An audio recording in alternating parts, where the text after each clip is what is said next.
La finance islamique a eu à faire ses preuves dans le monde.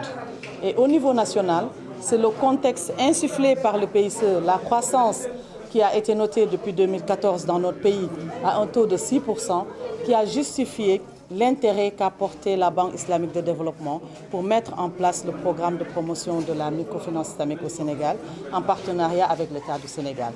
Donc c'est un contexte international et un contexte national qui ont été favorables à l'avènement de la finance islamique dans notre pays en général et de la microfinance islamique en particulier. Alors, le Promise, qui est le programme que j'ai l'honneur de coordonner, a pour mission d'implanter dans notre pays la pratique de la microfinance islamique de façon pérenne.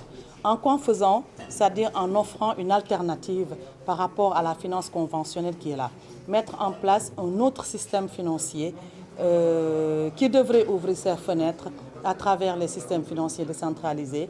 Et aussi, la législation permet aussi au privé d'ouvrir des guichets exclusivement dédiés à la microfinance islamique dans notre pays. Alors, les cibles de notre programme, ce sont les jeunes, les femmes, les micro, petites et moyennes entreprises, surtout en milieu rural.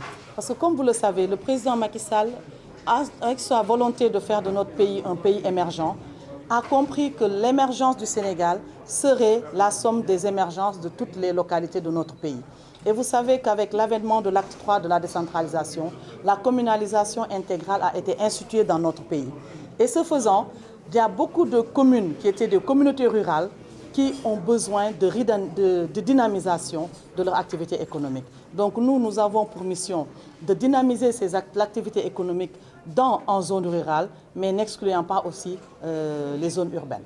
Le coût du projet est estimé globalement à 47 milliards de francs CFA, qui est divisé en 3 points, c'est-à-dire il y a une ligne de financement qui sera dédiée aux SFD, qui sont les systèmes financiers décentralisés à hauteur de 35 milliards, et aussi un fonds d'impulsion pour accompagner les SFD isolés et les SFD hors article 44 d'un fonds de 10 millions de dollars pour les aider à être en place et à avoir une activité pérenne. Cela sous-tend une création massive d'emplois dans notre pays.